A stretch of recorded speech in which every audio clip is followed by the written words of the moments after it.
జగన్మోహన్ రెడ్డి పుట్టినరోజు వేడుకలను 100 కోట్ల ప్రజాధనం దుర్వినియోగం చేశారని ఆంధ్రప్రదేశ్ తెలుగుదేశం రాష్ట్ర ప్రధాన కార్యదర్శి మాజీ మంత్రి దేవినేని ఉమామహేశ్వరరావు వ్యాఖ్యానించారు. గురువారం నాడు కొండపల్లి మున్సిపాలిటీ టీడీటీ కార్యాలయంలో ఆయన మీడియాతో మాట్లాడుతూ యువగలం బహిరంగ సభ నభూతో నభవిష్యతి అన్న విధంగా బ్రహ్మాండంగా విజయవంతమైంది. తెలుగుదేశం జనసేన కార్యకర్తలు నాయకులు పెద్ద ఎత్తున వివిధ ప్రాంతాల నుంచి తరలివచ్చారు.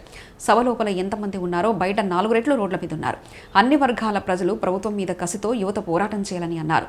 ఒక ప్రేమ్లో నారా చంద్రబాబు నాయుడు, పవన్ కళ్యాణ్, నందమూరి బాలకృష్ణ, నారా లోకేష్ చూసిన తర్వాత యుద్ధభేరి మోగింది. తెలుగుదేశం జనసేన యుద్ధభేరితో తాడేపల్లి ప్యాలెస్లో టీవీలు పగిలిపోయాయి. వైసీపీ ఓటమి ఖాయమని రాష్ట్రం మొత్తం ఒకటే మాట అంటున్నారు. మార్చాల్సింది జగన్మోహన్ రెడ్డిని అని ప్రజలు పెద్ద ఎత్తున డిసైడ్ అయ్యారు. 1,50,00,000 మందిని పాదయాత్ర ద్వారా నారా లోకేష్ బాబు కలవగలిగారు. ప్రజలు ఆయనకు పెద్ద ఎత్తున ఆదరించారు.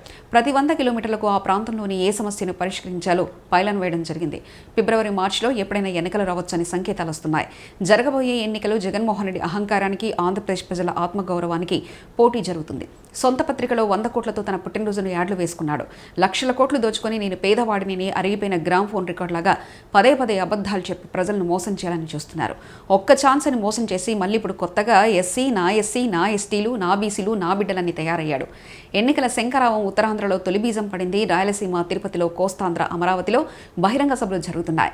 జనవరిలో ఉమ్మడి మేనిఫెస్టోలో ఏ పథకాలు ఇవ్వబోతున్నారో తెలియజేస్తారు. జగన్ రెడ్డి అహంకారానికి, ఆంధ్రప్రదేశ్ ప్రజల ఆత్మగౌరవానికి పోటీ జరుగుతుంది. ఎందుకంటే ఒక నియంత అహంకారం, ఒక ముఖ్యమంత్రి అహంకారం, ఒక జగన్ రెడ్డి అహంకారం ఇవాళ ప్రజలు, అన్ని వర్గాల ప్రజలు కూడా బాధపడుతూ ఉన్నారు. సమాజాన్ని నిలువుగా చీల్చడానికి ప్రయత్నం చేశాడు. ఇవాళకి లక్షల కోట్లు దోచుకొని నేను పేదవాడినని రోజు కథలు చెప్తా ఉన్నాడు.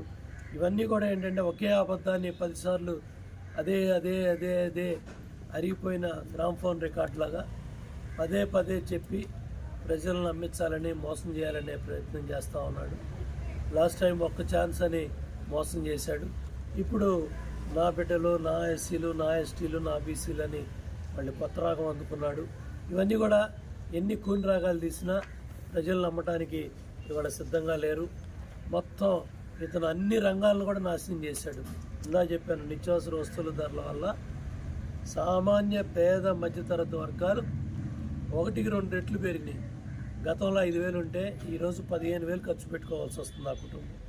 ఇట్లా అన్ని వర్గాల ప్రజలు కూడా ఇబ్బంది పడుతూ ఉన్నారు. అదేవిధంగా ప్రధానంగా గ్రామీణ, ఆర్ఎండ్బి, జెడ్పీ, లింక్ రోడ్లన్నీ కూడా ఘోరాతి ఘోరంగా తయారయ్యాయి. ఎంతమందికి యాక్సిడెంట్లు అవుతున్నాయో, ఎంతమంది చనిపోతున్నారో, ఎంతమంది దెబ్బలు అవుతున్నాయో కూడా ప్రభుత్వం దగ్గర లెక్కలు లేవు, లెక్కలు రావు. అట్లాగే ఆరోగ్యశ్రీ అని చెప్పేసి అనారోగ్యశ్రీ చేసేసి 1000 రూపాయలకి అన్ని జబ్బులు తగ్గిపోతాయని కబుర్లు చెప్పాడు. ఇప్పుడేమో నేను లక్షలు పెంచేశానని కొత్త కబుర్లు చెప్తున్నాడు. ఆయన మంత్రులు, ఆయన ఎమ్మెల్యేలే ఈయన చేసే వైద్యం మీద నమ్మకం లేక పక్క రాష్ట్రాలకు వెళ్ళిపోతుందంతా కూడా మనం చూస్తూ ఉన్నాం. అదేవిధంగా మరి పవన్ కళ్యాణ్ గారు కూడా 2 పార్టీల పొత్తు ఎంత ఆవశ్యకత ఉంది. మరి నా స్థాయిలో నన్నే రోడ్డు మీద రానివ్వలేదు. రోడ్డు మీద పడుకుంటే తప్ప నన్ను పార్టీ కార్యాలయానికి వెళ్ళనివ్వలేదు. విశాఖపట్నంలో ప్రజా దర్బార్కి వెళ్తే నన్నే కారులో కూర్చోమన్నారు. ప్లస్ ఒక బాధ్యత గల సకల శాఖ మంత్రే పోలీసు అధికారులకి హెచ్చరికలు పంపిస్తూ ఉంటే ఆ స్పీకర్ ఫోన్లో మరి ఆ ఫోన్లో నొక్కుడు పట్టడం వల్ల ఈ పాపాలన్నీ బయటపడ్డాయి.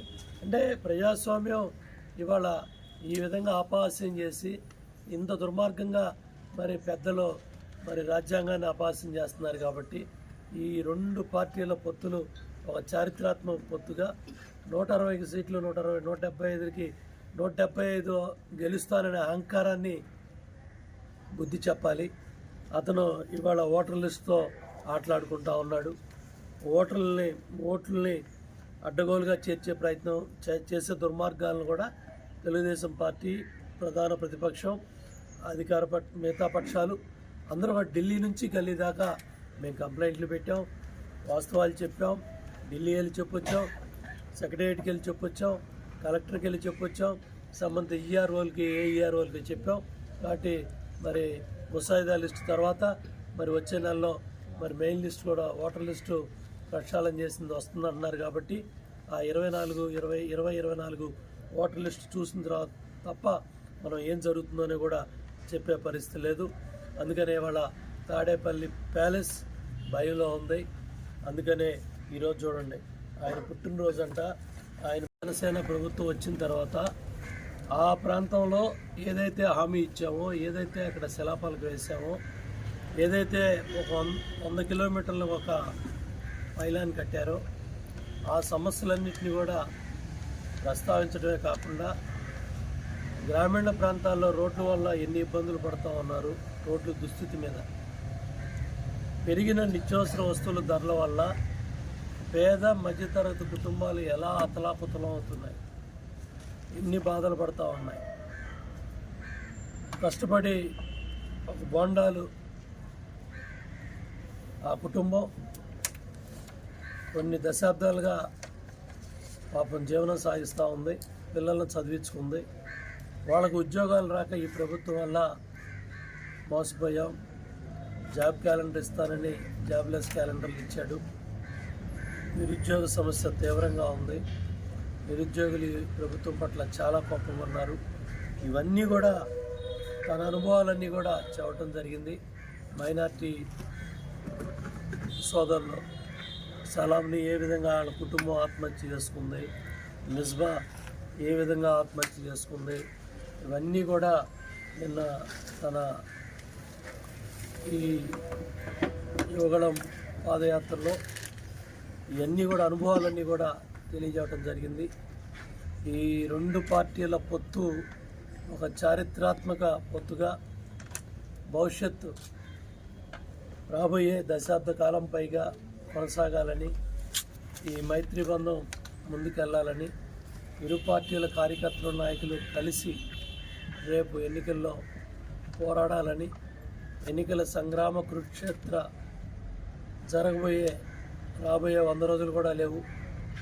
మార్చిలో ఎప్పుడైనా మార్చిలో ఎన్నికలు రావచ్చని సంకేతాలు వస్తూ ఉన్నాయి. కాబట్టి ఇప్పుడు ఎట్టి పరిస్థితిలో 160 స్థానాలు 25 ఎంపీలు సాధించుకుంటే రేపు కేంద్ర ప్రభుత్వం మీద ఒత్తిడి తీసుకొని కేంద్ర ప్రభుత్వంతో మరి పెండింగ్ సమస్యలు కావచ్చు, మన రాష్ట్రం ఎదుర్కొంటున్న గడ్డు సమస్యలన్నీ కూడా పరిష్కారం చేసుకునే విధంగా ముందుకెళ్ళొచ్చని మరి తెలియజేయడం జరిగింది.